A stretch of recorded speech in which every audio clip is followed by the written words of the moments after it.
जीवन की नैया कर दे प्रभु के हवाले, प्रभु के हवाले। जैसे वो चाहे वैसे, जैसे वो चाहे वैसे इसको संभाले, इसको संभाले।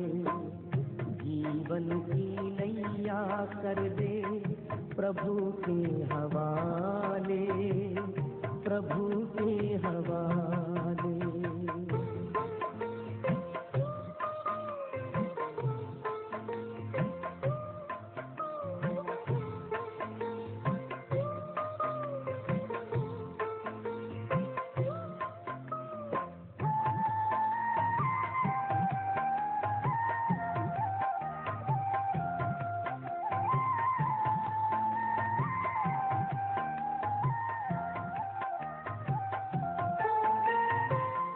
तन का न गर्व कीजिए, ये तो विनाशी है। तू तो है चेतन आत्मा, ज्योति अविनाशी है। ज्योति सागर पिता को दिल में बसा ले, दिल में बसा ले। राहों में भर जाएंगे तेरे उजाले, तेरे उजाले। जीवन की नैया कर दे प्रभु के हवाले, प्रभु के हवाले।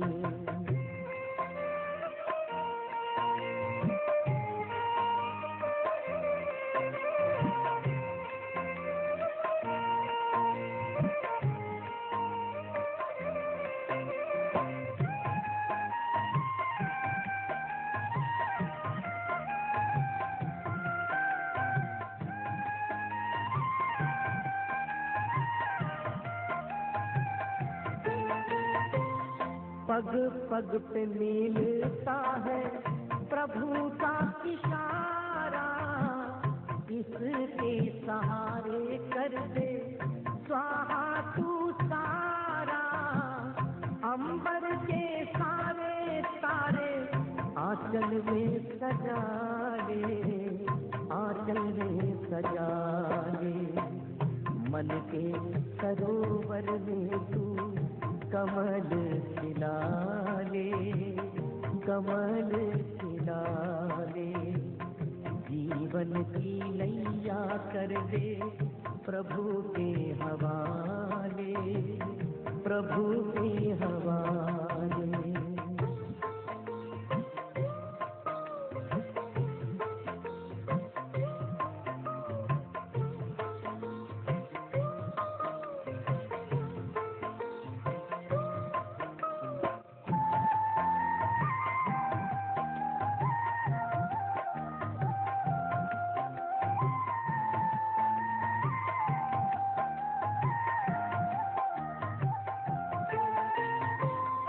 दाता की देन कर दे दाता को अर्पण। मेरा मेरा ना कर तू हो जा समर्पण। तूफान के तोड़ घेरे भव से निकाले, भव से निकाले। दे दे पतवार काहे चिंता को पाले, चिंता को पाले। जीवन की नैया कर दे प्रभु के हवाले, प्रभु के हवाले। जैसे वो चाहे वैसे, जैसे वो चाहे वैसे इसको संभाले, इसको संभाले। जीवन की नैया कर दे प्रभु के हवाले, प्रभु के हवाले। जीवन की नैया कर दे प्रभु के हवाले, प्रभु के हवाले। जीवन की नैया कर दे प्रभु के हवाले, प्रभु के हवाले।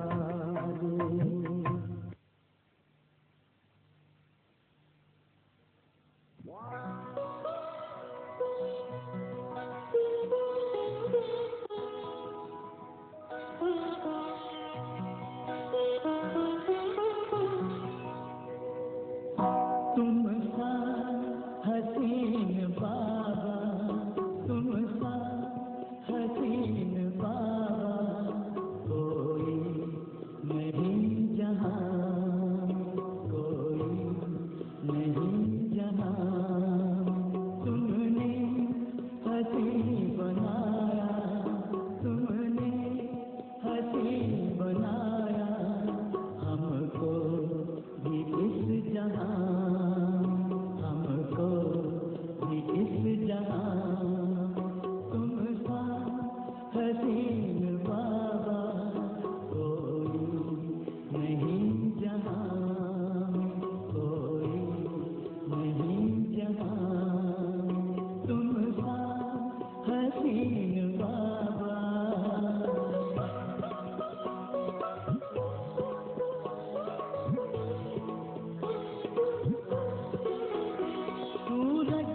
रचना है सब तुम्हारे, तू है जहाँ से न्यारा, तू है जहाँ से न्यारा, उपमा नहीं जहाँ में, उपमा नहीं जहाँ में, तुम सा हसीन बाबा।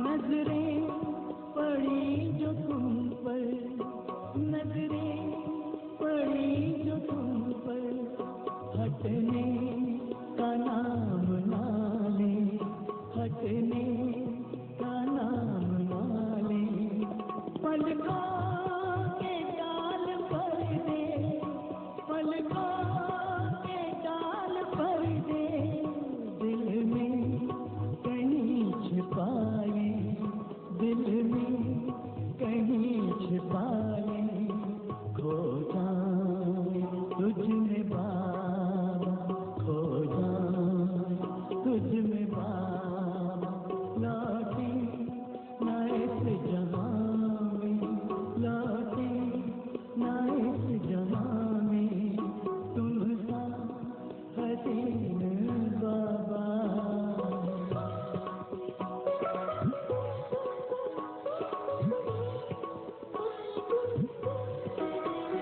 माशूक प्यारा है तू, माशूक प्यारा है तू, आशिक है सारी दुनिया, आशिक है सारी दुनिया, तू प्यार का समंदर, तू प्यार का समंदर, हम तो तुम्हारी नदियाँ, हम तो तुम्हारी नदियाँ, तुझ में समा के बाबा, तुझ में समा के बाबा, तुझ सा बने जहाँ में, तुझ सा बने जहाँ में, तुम सा हसीन बाबा।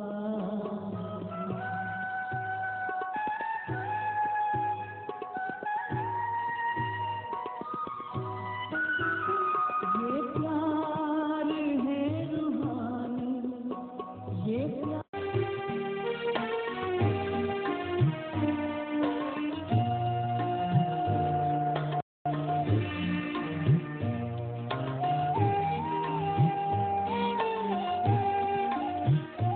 बाबा इन नैनों में समाए हुए रहते हैं, बाबा इन नैनों में समाए हुए रहते हैं, बाबा इन कानों में हर पल कुछ कहते हैं, बाबा इन कानों में हर पल कुछ कहते हैं, बाबा इन नैनों में समाए हुए रहते हैं।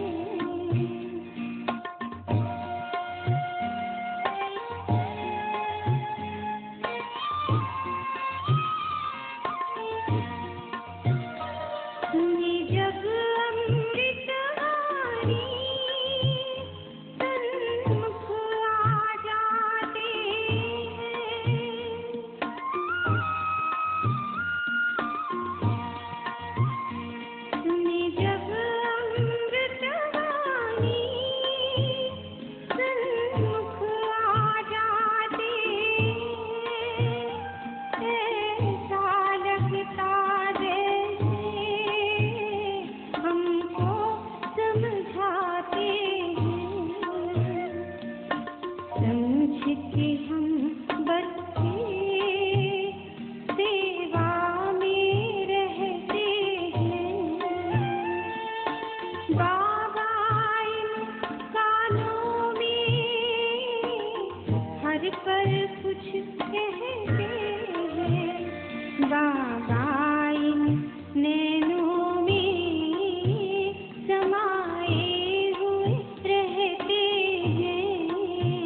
बाबा इन कानों में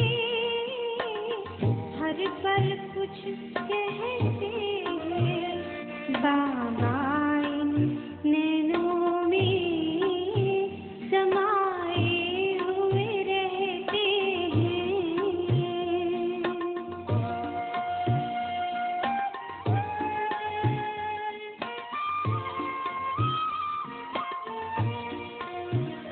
हमें ऐसा लगता है संग बाबा चलते हैं।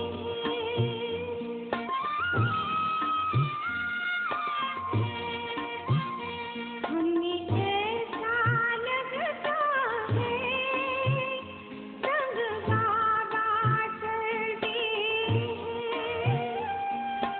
ज्ञान की रत्नों से हम ऐसे सजते हैं, पल पल हम बच्चों को खुद आप सजाते हैं। बाबा इन कानों में हर पल कुछ कहते हैं, बाबा इन नैनों में समाए हुए रहते हैं।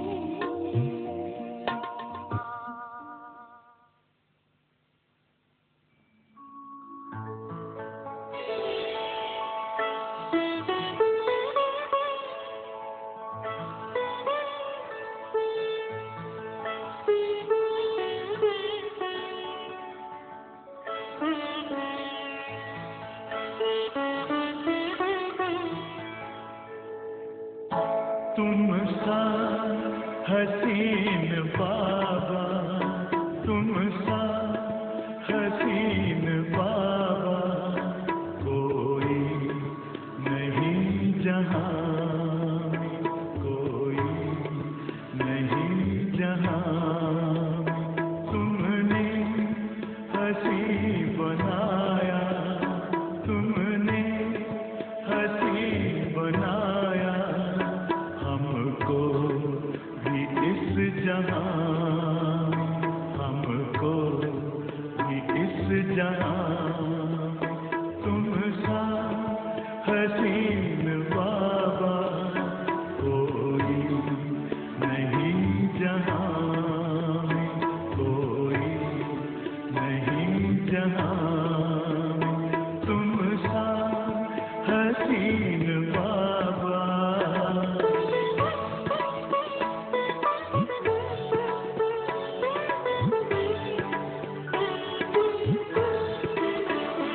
सूरज या चांद किससे, सूरज या चांद किससे तुलना करूं तुम्हारी, तुलना करूं तुम्हारी।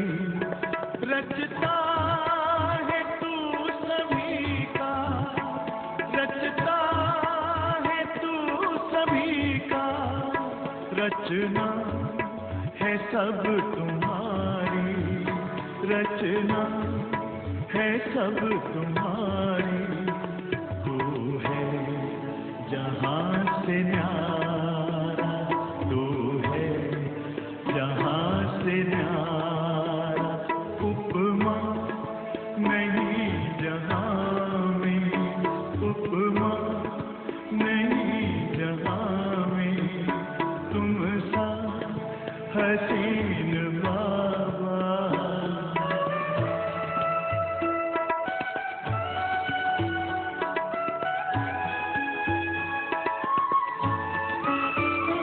नजरें पड़ी जो तुम पर, नजरें पड़ी जो तुम पर, हटने का नाम ना ले, हटने का नाम ना ले।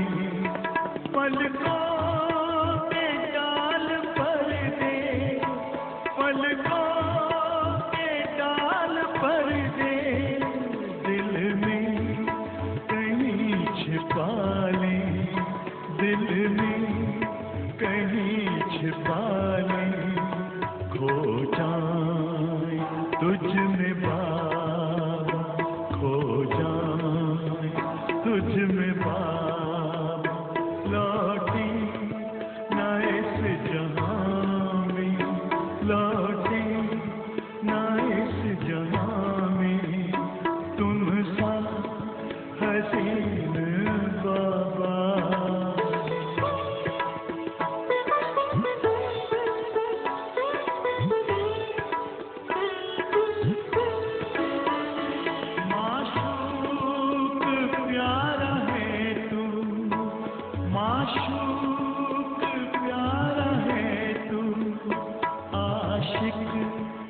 सारी दुनिया आशिक है, सारी दुनिया तू प्यार का समंदर, तू प्यार का समंदर, हम तो तुम्हारी नदियाँ, हम तो तुम्हारी नदियाँ, तुझ में समा के बाबा, तुझ में समा के बाबा, तुझ सा बने जहां में, तुझ सा बने जहां में तुम सा हसीन बाबा।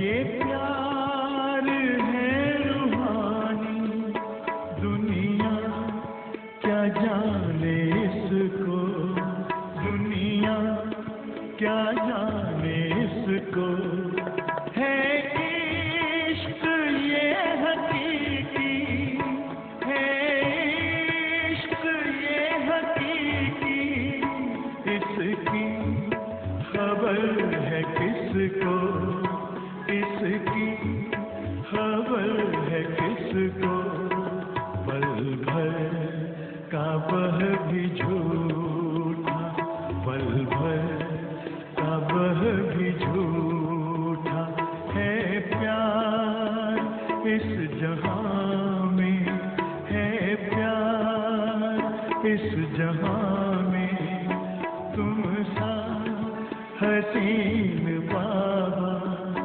कोई नहीं जहां में, कोई नहीं जहां में, तुमने हंसी बनाया, तुमने हंसी बनाया, हमको भी इस जहां में, हमको भी इस जहां में तुम सा हसीन बाबा, तुम सा हसीन बाबा, तुम सा हसीन बाबा, तुम सा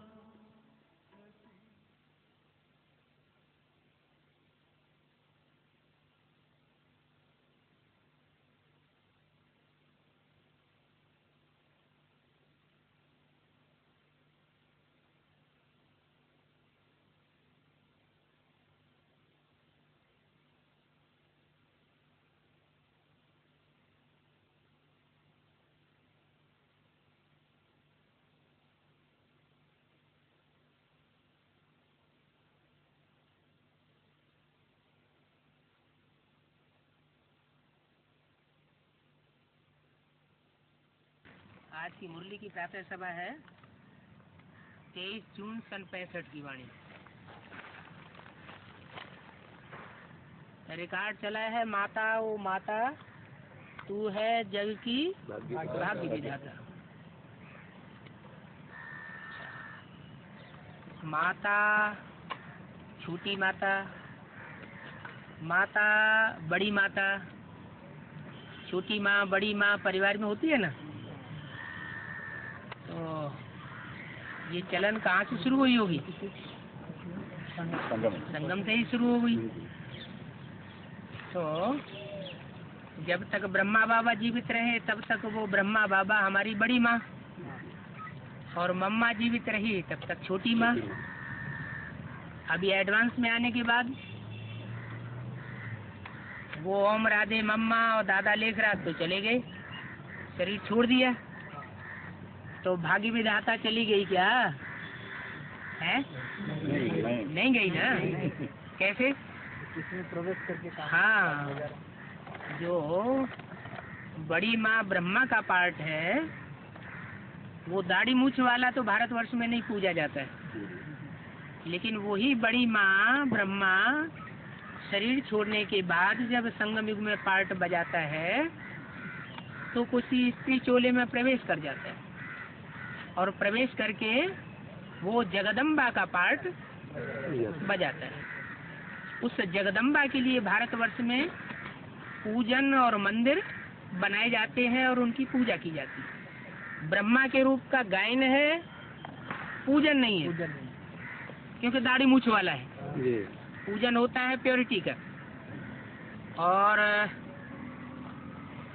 कन्या माताओं के रूप में जगदम्बा की पूजा होती है, लेकिन उस जगदम्बा में भी जगत की अम्बा का पार्ट बजाने वाली सोल वही ब्रह्मा की है।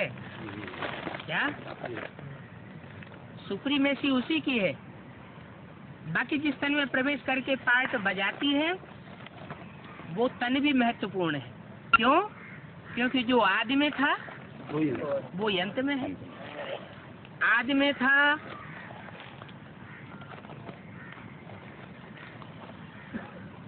वो अल्पकाल का पार्ट बजाया, लेकिन आदि में जो बीजारोपण होता है वो बहुत महत्वपूर्ण समय में होता है। उस आदि ब्रह्मा से, जिसे आदि माता कहा जाता है, मुरली में जिसके लिए बोला है ऐसी ऐसी बच्चियां थी जो मम्मा बाबा को डायरेक्शन देती थी। कारण है अकारण है? क्योंकि जो बुद्धिमान आत्माएं होती हैं उनको बुद्धि का डोज चाहिए, जो भावना वाली आत्माएं होती हैं उनको भावना का चाहिए पूरी खुराक। अगर नहीं मिलती है तो सेटिस्फाई नहीं होती। तो कारण अकारण मम्मा जो आदि वाली थी माता, वो पूरा डोज न मिलने के कारण चली गई, और उनके साथ जो जगत पिता का पार्टधारी था वो भी गया। परंतु यहाँ तो बात आई है, मुरली की शुरुआत हो रही है रिकॉर्ड से, माता ओ माता, पिता ओ पिता तू है जग का भाग्य विधाता। ये नहीं कहा, क्या कहा? माता ओ माता तू है जग की भाग्य विधाता। अगर माता सहन न करे तो परिवार चल नहीं सकता। ये सृष्टि भी एक हमारा परिवार है, जिसके लिए बाबा ने हमको ये स्लोगन दिया है, वसुधैव कुटुम्बकम। सारी दुनिया तुम्हारा कुटुंब है। इस सारी दुनिया को एक परिवार समझ करके चलना है, क्योंकि सब परमात्मा के बच्चे हैं। ओम शांति। बच्चों ने अपनी माँ की महिमा सुनी। क्या महिमा सुनी? जग की भाग्य विधाता है। सिर्फ भारत की भाग्य विधाता नहीं है, भारत में उस जगत जननी की महिमा होती है, पूजा होती है। विदेशों में पूजा नहीं होती है। फिर जग की भाग्य विधाता क्यों कह दिया है? क्योंकि जगत पिता का भी भाग्य तब तक नहीं बन सकता जब तक जगत माता सहयोगी पूरे रूप से न बने। और जगत पिता का कनेक्शन सारे विश्व से है। पिता बाहर संभालता है और माता अंदर भारत में संभालती है। बच्चे तो बहुत हैं, माता के बच्चे तो 500-700 करोड़ सब माता के बच्चे हैं। समझा जाता है बरोबर बाप है तो माँ भी जरूर है। जगत पिता है तो जगत की माता भी जरूर है, रचयिता है तो फिर रचना के लिए माता भी जरूर होनी ही होनी। रचयिता कौन है? रचयिता पिता कहा जाता है, पिता बीज को कहा जाता है। तो जरूर यज्ञ के आदि में कोई बीजारोपण करने वाला था। जैसे गीता में क्या कहा है, अहम बीज प्रदप पिता, मैं इस सारी सृष्टि का पिता हूँ, बीज हूँ, बीज बोने वाला हूँ। और ब्रह्मलोक को माता कहा है, मद्योनि ही परम ब्रह्म तस्मिन गर्भम ददाम्यहम। ये ब्रह्मलोक जो है ना, वो मेरी योनि है जिसमें मैं गर्भ धारण कराता हूँ। उस बेहद के रूप में वो ब्रह्मलोक कहो या ब्रह्मा कहो या जगत माता कहो, वो सारे विश्व की माता है। और उसमें जो बीज है, बिंदु, वो पिता है। तो रचयिता भी चाहिए और पहली रचना भी चाहिए। पहली रचना बच्चा होता है या माता होती है? पहली रचना माता होती है। अव्वल रचना माता तो है, लेकिन सर्वश्रेष्ठ रचना नहीं है। क्यों नहीं है? क्योंकि माता जो है वो पिता के लिए सहयोगी बनती है सृष्टि रचने के लिए। उस सृष्टि रचना में जो सबसे सृष्टि का पहला फल तैयार होता है, वो है बड़ा बच्चा कृष्ण, जिसको तैयार करने के लिए माँ की सारी प्योरिटी की पावर जीवन की लग जाती है। तो बड़े बच्चे को या बड़े भाई को क्या कहा जाता है? दादा। कहते हैं बहुत दादागिरी दिखाता है। अरे दादा है तो दादागिरी क्यों नहीं दिखाएगा?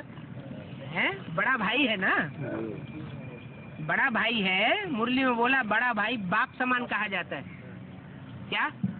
बाप नहीं कहा जाता है, बाप समान कहा जाता है। इसका मतलब ये नहीं कि जो सृष्टि का पहला पत्ता है कृष्ण, उसको बाप कह दिया जाए। बाप कह दिया तो अनर्थ हो गया, बाप समान कह दे तो समर्थी की बात है। तो बोला भारत में माता की बड़ी अच्छी महिमा गाई जाती है। दूसरे देशों में जगत माता की महिमा नहीं है, गॉड मदर को नहीं मानते। गॉड मदर को विदेशी लोग नहीं मानते। किसे मानते हैं? God father. गॉड मदर की मान्यता भारत में ही है। इसलिए भारत को मातृ प्रधान देश कहा जाता है। दूसरे देशों को मातृ प्रधान देश नहीं कहा जाता, भारत माता कही जाती है। तो बोला बड़ा मेला लगता है जगदम्बा का। कहाँ? विदेश में? भारत में। ये जो बड़ा मेला जगदम्बा का भारत में लगता है, वो भी कहाँ की यादगार है?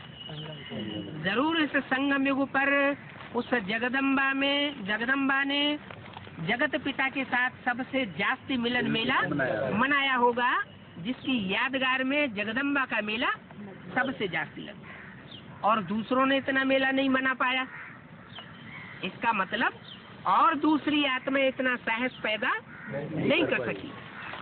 उस आत्मा ने इतना साहस पैदा किया कि बाप के साथ आदि से लेकर अंत तक निभाया। निभाने के नंबर होते हैं या सिर्फ संबंध जोड़ने के नंबर होते हैं? निभाने के नंबर होते हैं। तो बोला भारत में माता की बड़ी अच्छी महिमा गाई जाती है। जगदम्बा का बड़ा मेला है। कोई न कोई प्रकार से जगदम्बा की पूजा होती जरूर है। बाप की भी होती होगी। जब जगदम्बा की इतनी महिमा है इतनी पूजा होती है तो बाप की भी होती होगी। वह जगदम्बा है तो वह जगत पिता भी है। ये किससे कहा जा रहा है? बाबा भारत के जो माता के भगत हैं उनको समझाते हैं, जो सिर्फ कहते हैं, क्या कहते हैं, जय माता दी। सारी रात जागरण करेंगे, माता ही माता चिल्लाएंगे, पिता जैसे उनको याद ही नहीं है। तो बाप की भी महिमा होती होगी। वो जगदम्बा है, जगत पिता भी है। जगदम्बा साकार में है तो जगत पिता भी साकार में है। क्या? जगदम्बा ब्रह्मा कुमार कुमारियों की अम्बा और जगत ब्रह्मा कुमार कुमारियों का बाप हो, ये बात नहीं कही। इसलिए अव्यक्तवाणी में भी बोला। क्या प्रत्यक्षता होगी? सिर्फ ब्रह्मा कुमार कुमारियों का बाप आया हुआ है, ऐसे नहीं प्रत्यक्षता होनी है। सब कहेंगे हमारा बाप आया हुआ है। तो हमारा बाप आया हुआ है तो जरूर सबकी माँ भी जरूर होगी। दोनों साकार में हैं। क्या कहा? दोनों साकार में है, नहीं तो दुनिया मानेगी नहीं। इसलिए मुरली में बोला गॉड फादर कहा जाता है। फादर है तो फादर जरूर मिलना चाहिए। फादर सिर्फ कहे और कभी मिले ही नहीं, वो फादर हो ही नहीं सकता। इसका मतलब 500 करोड़ मनुष्य आत्माएं, चाहे आंख की इंद्रिय से, चाहे कान की इंद्रिय से, चाहे स्पर्श इंद्रिय से, चाहे मेंटलिटी के संपूर्ण कनेक्शन से उस बाप को पहचानेंगे जरूर। और बाप को पहचानेंगे तो ये भी अनुभव में उनको आएगा कि माता भी है। इसलिए हर धर्म में,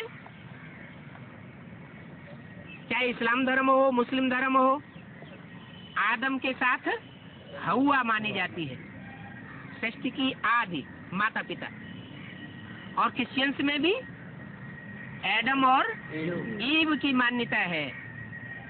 मान्यता है, भले वो माता को पूजते नहीं। इन दोनों को रचता नहीं कहेंगे। क्या कहा? इन दोनों को रचता नहीं कहेंगे। इन दोनों को माना ब्रह्मा सरस्वती की तरफ इशारा किया। क्या कहा? दोनों को रचता नहीं रचता। इन दोनों को रचता नहीं कहेंगे। किन दोनों को? ब्रह्मा सरस्वती को। क्योंकि यज्ञ के आदि में इन्होंने भी किसी से ज्ञान लिया था। ये ज्ञान देने वाले आदि में नहीं थे। ये तो साकार है ना। कौन? ब्रह्मा और सरस्वती। निराकार को कहा जाता है गॉड फादर। क्या कहा?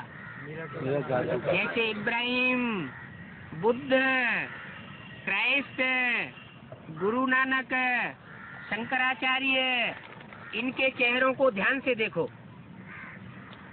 उनके चेहरों से क्या दिखाई पड़ता है? निराकारी स्टेज दिखाई पड़ती है। ऐसे लगता है कि जैसे साकार दुनिया में इनकी बुद्धि और दृष्टि नहीं है, ऊपर ऊपर है, जैसे परम धाम में इनकी बुद्धि टिकी हुई है। तो ऐसी बीज रूप दुनिया में जिनकी बुद्धि टिकी हुई है वो कहे जाते हैं धर्म पिताएं, अपने अपने धर्म का बीजारोपण करने वाले। लेकिन उन बापों का भी कोई बाप भी है जो कहा जाता है एडम, आदम, जगत पिता और आदिनाथ।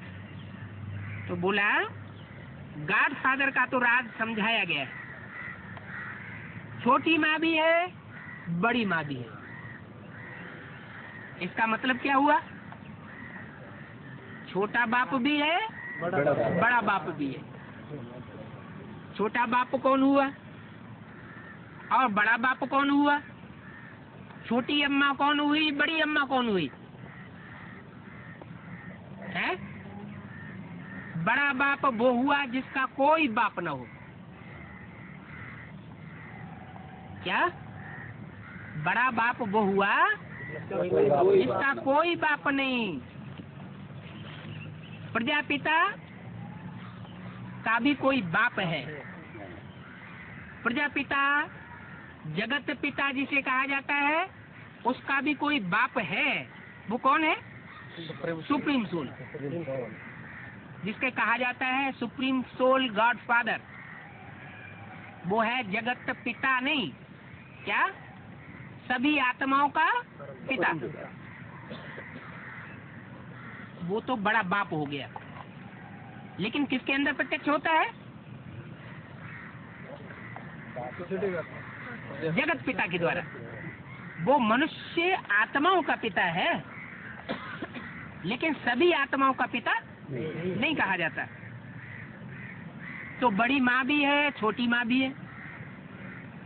तो बड़ी माँ कौन हुई? जिस माँ ने इस ब्राह्मण परिवार में सहन करके पूरी पालना की है और ब्राह्मण बच्चों को जन्म दिया है। माँ का पहला काम क्या होता है? गर्भ धारण करना, बच्चों को जन्म देना और बच्चों की बचपन में पालना करना। ये पूरा कार्य ब्रह्मा के द्वारा, दादा लेख के राज के द्वारा हुआ। वही ब्रह्मा की सोल उस आदि माता में जो दोबारा जन्म लेकर यज्ञ में आती है, उसमें प्रवेश करके फिर स्वर्ग का गेट खोलने के निमित्त बनता है। क्योंकि कहा है माताओं के द्वारा स्वर्ग के गेट खोलने हैं। क्या? पुरुष तो साहब दुर्योधन दुशासन, ये स्वर्ग का गेट नहीं खोल सकते। तो जरूर कोई माताएं हैं, और माताओं में कोई बड़ी माता है जिसे जगदम्बा कहा जाता है। फिर ब्रह्मा बाबा के साथ जो ओम राधे थी वो क्या थी? वो छोटी माँ। वो छोटी माँ शरीर छोड़ने के बाद जरूर कोई कन्या में प्रवेश करती है, और प्रवेश करने के बाद में जब विजय माला प्रत्यक्ष होती है, उसके साथ साथ वो विजय माला की हेड भी प्रत्यक्ष होती है। वो है छोटी मम्मा, जिसको लक्ष्मी कहा जाता है। तो गॉड फादर को राज समझाया, छोटी माँ, बड़ी माँ, इनका भी समझाया। महिमा छोटी माँ की है। क्या? छोटी माँ की है। बड़ी माँ की इतनी महिमा नहीं है। क्यों? बड़ी वाले धारण किया है? छोटी मम्मी ने बांटा। हाँ, जो कलश होता है ज्ञान का कलश, वो एक हाथ तो धारण करता है कलश को और दूसरा हाथ बांटता है। तो दुनिया किसकी ओर झुक जाएगी? बांटने वाले की ओर झुक जाएगी। और जो वजन उठाता है तो उसको कोई नहीं देखता है। वास्तव में रुद्रमाला का जो मुख्य मणका बड़ी मम्मा है, वो सारा वजन ज्ञान का उठाती है। यज्ञ के आदि में भी उसने ज्ञान गर्भ बीज धारण किया था, सारा संघर्ष किया था। यज्ञ के आदि में भी संघर्ष हुआ था ब्राह्मणों के बीच। और आदि में जो विनाश ज्वाला प्रज्वलित हुई थी, उसका अंतिम स्वरूप तक पहुंचाने का कार्य वो भी उसी जगदम्बा का होता है। लेकिन वो ज्ञान को धारण करती है, सारे विश्व में बांटने के निमित्त नहीं बन पाती। इसलिए सारी दुनिया छोटी माँ की महिमा करती है, बड़ी माँ की महिमा नहीं करती है। बल एडाप्ट करते हैं। माँ को भी एडाप्ट किया तो बड़ी हो गई। क्या? माने गॉड फादर जब संसार में प्रत्यक्ष होता है, गॉड फादर के रूप में, जगत पिता के रूप में, विश्व पिता के रूप में, तो ऐसा नहीं कि वो बड़ी माँ को ही एडाप्ट करता है। यह यज्ञ के आदि में उसने बड़ी माँ को ही एडाप्ट किया होगा? नहीं, बड़ी माँ को भी एडाप्ट करता है और छोटी माँ को आदि में भी एडाप्ट किया था, और अभी अंत में भी छोटी माँ को एडाप्ट करेगा। अभी किया नहीं है, करेगा। पिछली अव्यक्तवाणियों में बोला है, कन्याओं का समर्पण समारोह हो रहा था। टीचर्स इसके बारे में बाबा बोल रहे थे, तो कहा कि ये पहला समर्पण है, लेकिन ये अंतिम समर्पण नहीं है, अभी दूसरा समर्पण समारोह भी मनाएंगे। इसका मतलब कि बेसिक पार्टी से जब एडवांस पार्टी में कन्वर्शन होगा तो दोबारा समर्पण भी मनाना पड़ेगा। तो कहा भले अडाप्ट करते हैं, माँ को भी अडाप्ट किया तो वह बड़ी हो गई, परंतु महिमा साकार छोटी माँ की है। क्या बड़ी माँ, क्योंकि रुद्रमाला पहले निकलती है, निकलना ही था, रुद्रमाला पहले निकलती है, भले रुद्रमाला बाप की माला है, बड़ी माला है, और उसमें जगदम्बा पहले निकलती है। जगदम्बा माता, ओ माता तू है जग की भाग्य विधाता। लौकिक परिवारों में भी, राज परिवारों में भी दो माताएं होती हैं।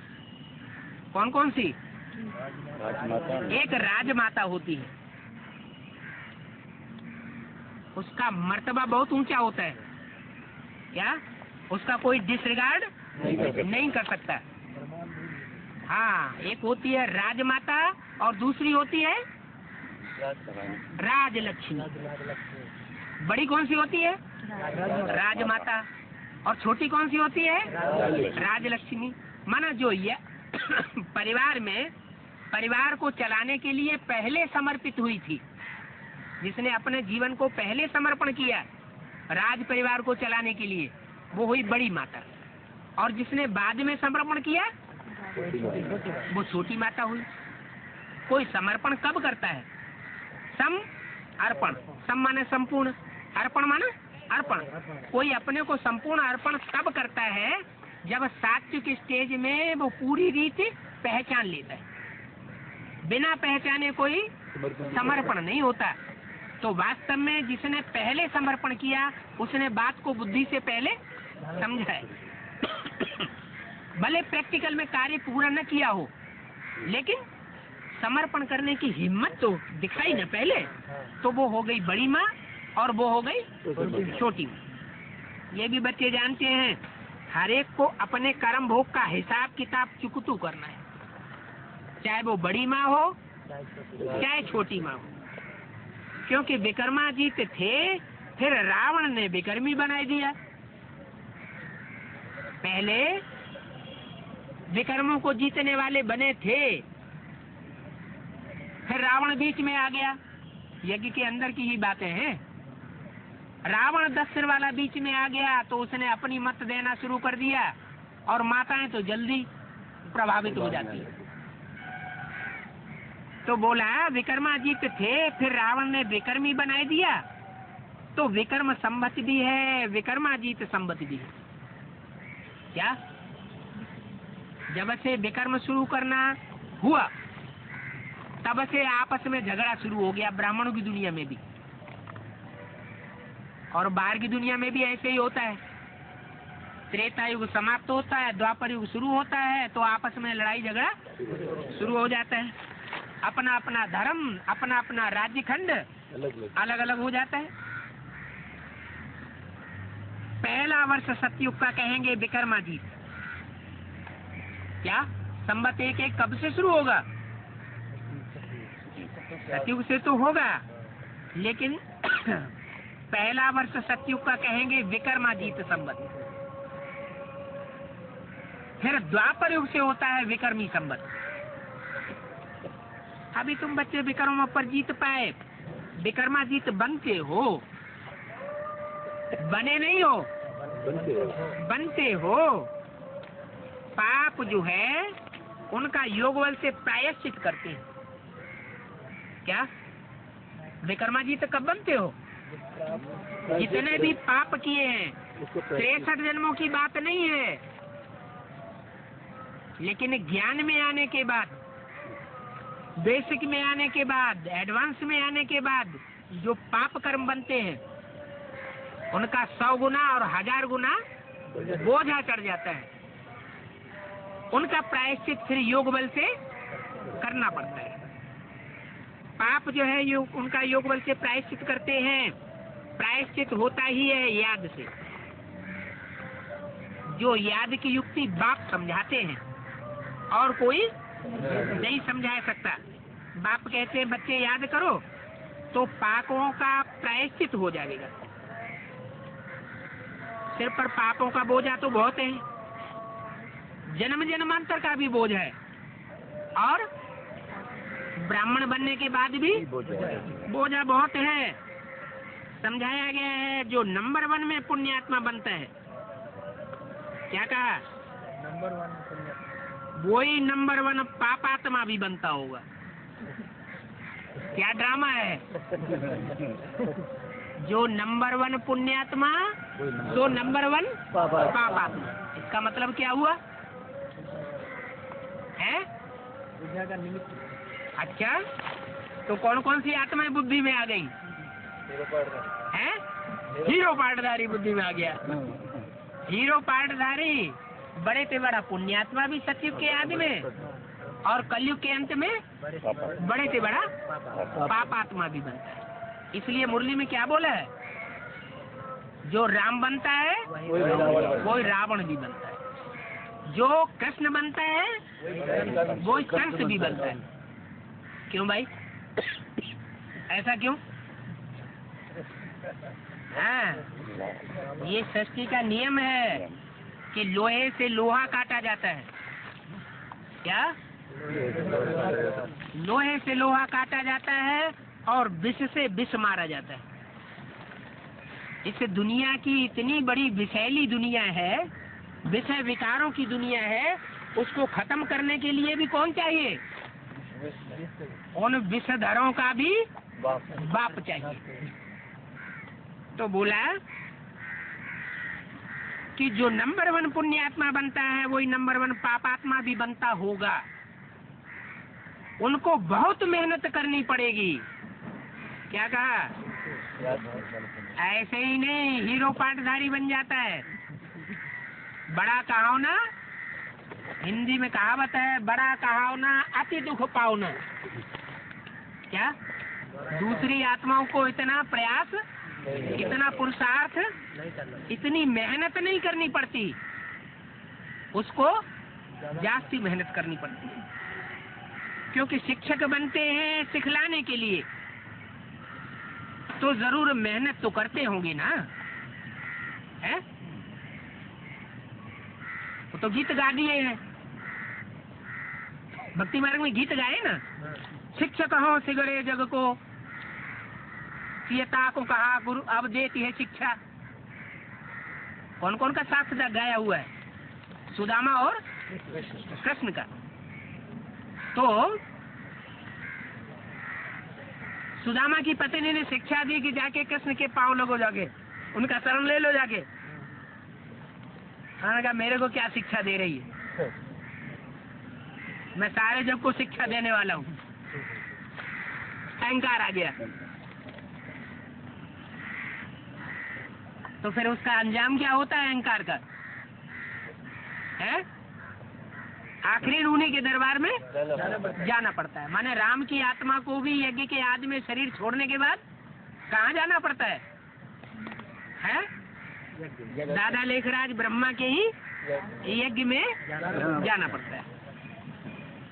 उनको बहुत मेहनत करनी पड़ेगी, क्योंकि शिक्षक बनते हैं सिखलाने के लिए, तो जरूर मेहनत करते होंगे।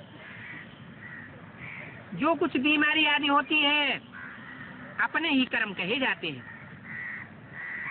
क्या कहा? ऐसे कोई नहीं कह सकता कि हमको ये बीमारी आती है तो इसके संग के रंग के कारण हमको बीमारी आ गई।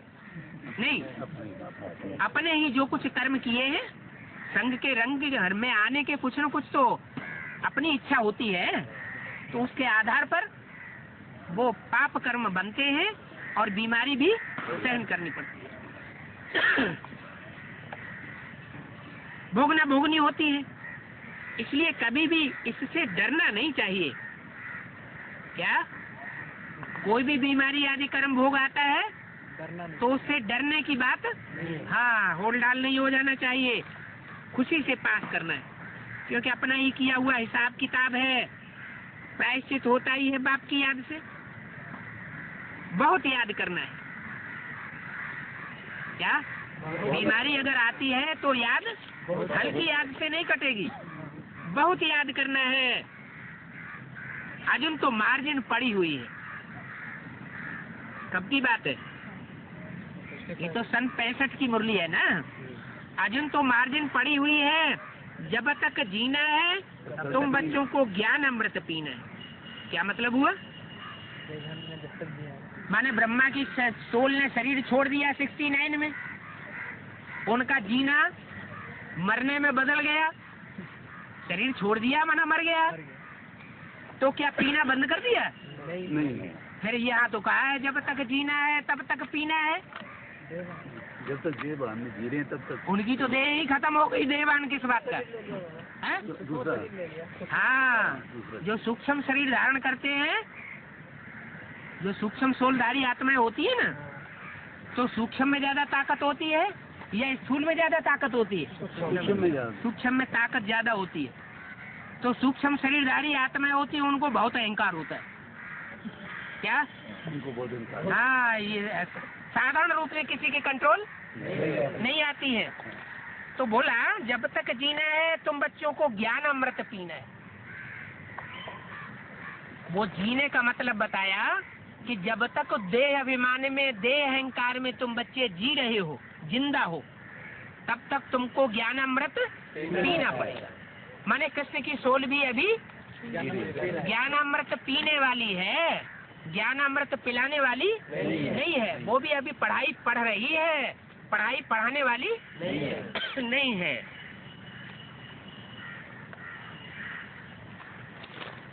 तो योग में रहना है। इनके विकर्म है तब तो इनको खांसी आदि होती है। इनके माने किनके? दादा लेखराज के विकर्म की तरफ इशारा किया। इसके नहीं कहा। इसके कहना चाहिए कि इनके कहना चाहिए? है? इनके कहा। माना बाबा की नजर जो है राम वाली आत्मा की तरफ भी है। हाँ, तो दोनों की तरफ अगर कहा कि अगर इनके विकर्म हैं तो जरूर इनको बीमारी आदि सहन करनी पड़ेगी। खांसी आदि होती है और भी कुछ घटना घटे, अगर घटे तो जो कुछ हिसाब किताब होगा वो सहन करना पड़ेगा। मैंने इशारा दे दिया। 65 की वाणी है, 3 साल के बाद जो घटना और होने वाली है उसके लिए भी बोल दिया। खुशी होती है यहाँ ही खलास हो जाए। यहाँ खलास हो जाएगा तो पास विद ऑनर बन सकेंगे। अगर यहाँ खलास न हुआ तो पास विद ऑनर नहीं हो सकेंगे। मोचरा खा करके मानी मिले, ये भी बेइज्जती हो गई ना। क्या? मान मर्तबा तब मिले जब पहले सजा खानी पड़े। मैंने पहले जन्मों में सजा खा के दास दासी बनना पड़े और बाद वाले जन्मों में राजकुल में जन्म मिल जाए, राजा बन जाए, रानी बन जाए, तो बताया ये बेइज्जती की बात है। क्यों? क्योंकि विश्व का मालिक बनाने वाला आया हुआ है। बोला अनेक प्रकार की दुख की भोगनाएं होती हैं, यहाँ अनेक प्रकार के दुख का पारावार नहीं है। कहाँ? इस दुनिया में। वहाँ सुख का पारावार नहीं होगा। नाम ही है स्वर्ग। क्या नाम है? स्वर्ग। क्यों? ये नाम क्यों पड़ा? स्व माने आत्मा, ग माने गई। कहाँ गई? जो आत्मिक स्थिति में स्थित हो जाए वो यही इसी शरीर में रहते रहते स्वर्ग का अनुभव कर सकता है और करेगा। उसके लिए ये दुनिया में हर जगह स्वर्ग ही स्वर्ग होगा। जहाँ जाएगा वहाँ शांति स्थापन हो जाएगी। नाम ही है स्वर्ग। क्रिश्चियन लोग भी कहते हैं हेवनली गॉड फादर। माने क्रिश्चियंस के अंदर भी ये संस्कार है। क्या? हेवनली गॉड फादर का अनुभव करने की। माने संगम युग में क्रिश्चियंस वाली आत्माओं ने भी हेवनली गॉड फादर का अनुभव किया है। हेवनली गॉड फादर है तो जरूर क्रिश्चियंस की आत्माओं ने स्वर्ग का अनुभव हेवनली गॉड फादर की रहबरी में किया होगा। इन बातों को तुम बच्चे जानते हो क्या? जैसे बाबा पूछते हैं हेवनली गॉड फादर है तो तुम फिर कहाँ होने चाहिए? हेवन में होने चाहिए। फिर यहाँ नरक में क्यों बैठे हो? काहे के लिए भागा दौड़ी और धक्का मुक्की हो रही है? ये धक्के क्यों खा रहे हो? कांटों के जंगल में धक्के खाने पड़ते हैं। जो स्वर्ग की दुनिया होगी, फूलों का बगीचा, उसमें कोई प्रकार का धक्का नहीं खाएंगे। तो इन बातों को तुम बच्चे जानते हो। निवृत्ति मार्ग वाले सन्यासी इन बातों को क्या जानेंगे? क्या लक्ष्मी नारायण है प्रवृत्ति मार्ग वाले, और लक्ष्मी नारायण की दुनिया में जाने वाले भी प्रवृत्ति मार्ग वाले हैं। तो जो प्रवृत्ति मार्ग वाले हैं, जिनको भगवान ने नर से नारायण बनाया था, क्या जिनको ईश्वर ने नर से नारायण नारी से लक्ष्मी बनाया था, वो प्रवृत्ति मार्ग वाले स्वर्ग को सुखों को जानेंगे। जो निवृत्ति मार्ग वाले हैं वो स्वर्ग के सुखों को नहीं जान सकते। वे तो कह देते हैं ये सब काग विस्ता समान सुख है। स्वर्ग के सुख भी काग विस्ता समान, स्थायी सुख तो बिल्कुल नहीं है। बैठे बैठे आफतें आ जाती है, हार्ट फेल हो जाते हैं, आत्मा एक शरीर छोड़ दूसरे में जाए प्रवेश कर लेती है। दोनों किसकी तरफ इशारा किया? ब्रह्मा बाबा। है? ब्रह्मा बाबा। मम्मा ने भी शरीर छोड़ा हुआ था, है? मम्मा की तरफ भी इशारा है और बाबा की तरफ भी इशारा है कि शरीर छोड़ करके कोई आत्माओं में प्रवेश करके पार्ट बजाएंगे। तो शरीर बाकी मिट्टी हो जाता है। जानवरों आदि के शरीर भी काम में आते हैं। मनुष्य का शरीर कोई काम में नहीं आता है। लेकिन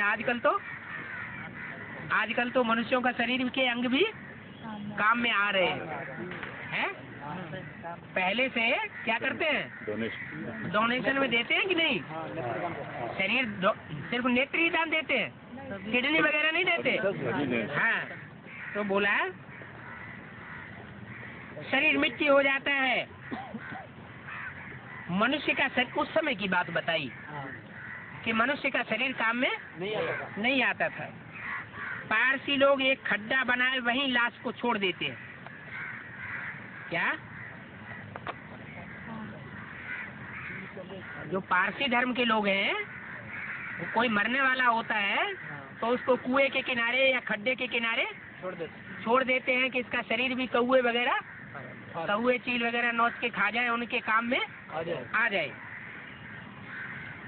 तो भले कोई जानवर आदि के काम आ जाए, ये भी एक कल्याण की बात हुई ना। आत्मा तो चली जाती है, शरीर कोई के काम में भला है।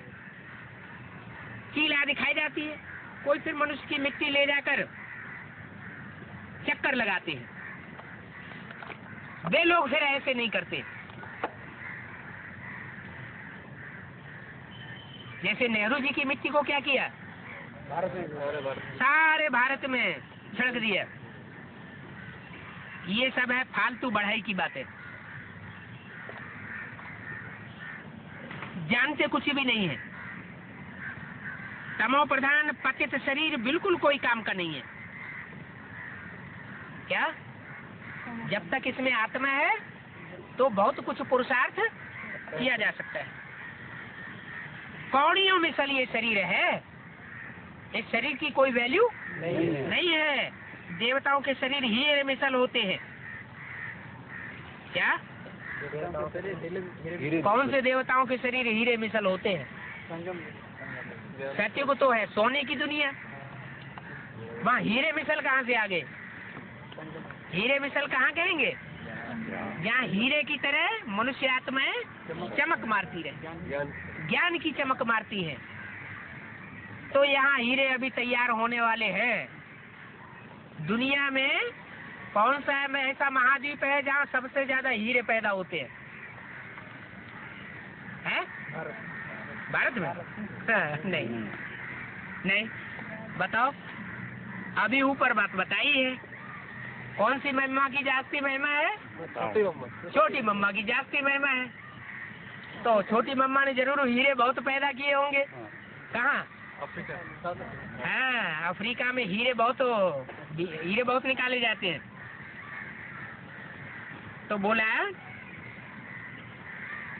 देवताओं के शरीर हीरे मिसल बहुत होते हैं। देवताओं के शरीर हीरे मिसल और आज के मनुष्यों के शरीर कौड़ी मिसल। तो उन्हों की देखो कितनी पूजा होती है। किनों की? जिन्होंने अपने शरीरों को भी हीरे जैसा बनाया, माने अपने शरीर को कंचन काया ज्ञान की दृष्टि से और कृति से बना लिया, उनकी फिर भक्ति मार्ग में पूजा होती है। ये समझ अभी तुम बच्चों को मिली है। जानते हो बेहद का बाप मोस्ट बिलीवेड बाप है। बेहद का बाप कौन? बेहद का बाप प्रजापिता, सुप्रीम सोल शिव बाप नहीं, वो सभी आत्माओं का बाप, इसलिए बेहद का नहीं है। बेहद माना 500 करोड़, 700 करोड़ जो भी मनुष्य आत्माएं हैं, उनका जो पिता है उसमें वो सुप्रीम सोल भी विराजमान है, इसलिए वो बेहद का बाप है, जिसको पूरा आधा कल्प याद किया है। किसको? जो बेहद का बाप है, तुमने आधा कल्प उसको याद किया। जो जो ब्राह्मण बनते हैं वे ही बाप से वर्षा लेते हैं। क्या कहा? जो ब्राह्मण बनते हैं वही बाप से वर्षा लेते हैं। ब्राह्मण बनेंगे तो बाप से वर्षा। माना 33 करोड़ देवताएं देवता नहीं बनेंगे? ब्राह्मण तो देवता नहीं बनेंगे? हैं? नहीं बनते? बनते तो हैं, लेकिन हाफ कास्ट ब्राह्मण बनते हैं। फुल कास्ट ब्राह्मण जो हैं वो बनते हैं 9 लाख। 9 लाख आत्माएं जो फुल कास्ट ब्राह्मण बनती हैं, उन्हीं के हीरे जैसे शरीर बनते हैं। उनमें भी 4.5 लाख है मुख्य, जो अपने पुरुषार्थ से ही अपने शरीर को रिजुविनेट कर देते। तो जो जो ब्राह्मण बनते हैं वो बाप से वर्षा लेते। किससे? देहधारियों से वर्षा नहीं लेंगे। सुख शांति का, मुक्ति जीवन मुक्ति का वर्षा उनको मीडिया कोई नहीं बनेगा। डायरेक्ट किससे लेंगे? बाप से वर्षा लेंगे। सच्चे ब्राह्मण तो बहुत पवित्र रहने चाहिए। माने कितने सच्चे ब्राह्मण निकलेंगे? नहीं, 4.5 लाख ब्राह्मण ऐसे निकलेंगे जो डायरेक्ट बाप से वर्षा लेंगे। बाकी जो 4.5 लाख बच्चे के रूप में जन्म लेंगे राधा कृष्ण के रूप में, वो भी मीडिया के थ्रू वर्षा लेंगे, देवताओं के through. Supreme soul God father से वर्षा डायरेक्ट नहीं। तो बोला सच्चे गीता पाठी को तो पवित्र रहना ही है। क्या कहा? सच्चे गीता पाठी को पवित्र जरूर है। हाँ, सच्चा गीता पाठी कौन है? जो गीता को मानने वाले हैं। गीतापति भगवान को जरूर मानते होंगे, गीता को भी मानेंगे और गीतापति भगवान को भी माने, माना वो प्रवृत्ति मार्ग के ब्राह्मण होते हैं। तो बोला वे झूठे गीता पाठी ब्राह्मण तो पवित्र नहीं रहते हैं। कहाँ की बात है? क्या कहा? वे जो झूठे गीता पाठी ब्राह्मण हैं वो पवित्र नहीं रह सकते, और जो सच्चे गीता पाठी ब्राह्मण होंगे वो जरूर पवित्र रहते हैं। रात को छी होकर के फिर सुबह में जाए दूसरों को गीता सुनाने लग पड़ते हैं। क्या कहा? रात में छी बनते हैं, दूसरों की नजरों से ओझल, और सवेरे को गीता सुनाने लग पड़ते हैं। बाप कहते हैं उस गीता से तो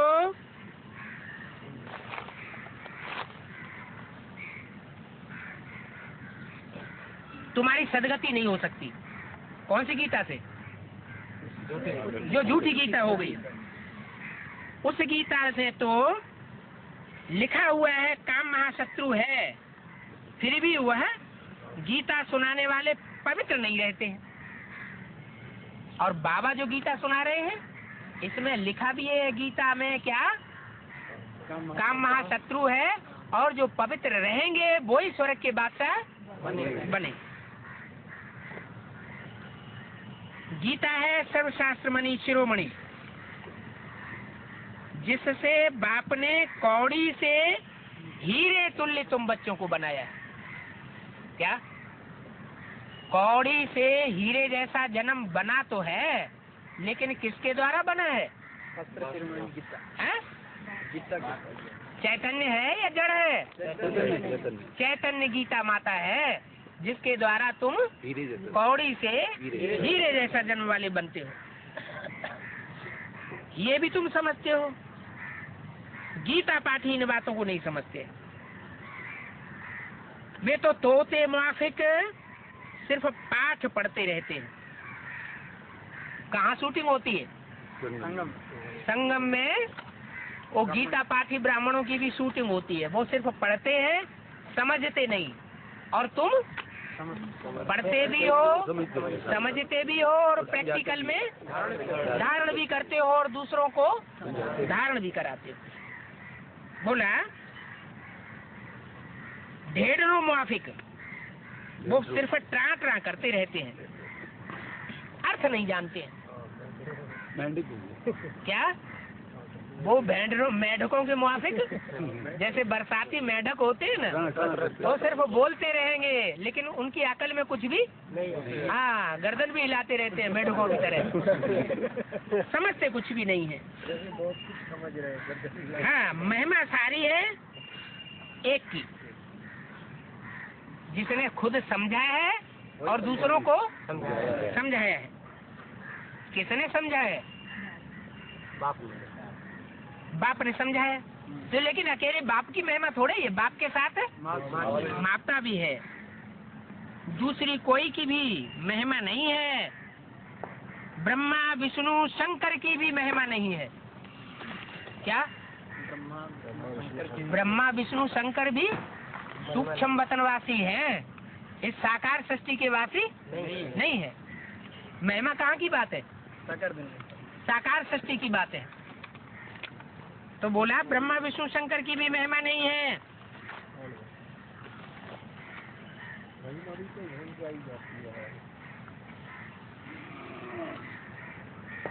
जिनकी महिमा है उनके फिर गीत गाना चाहिए।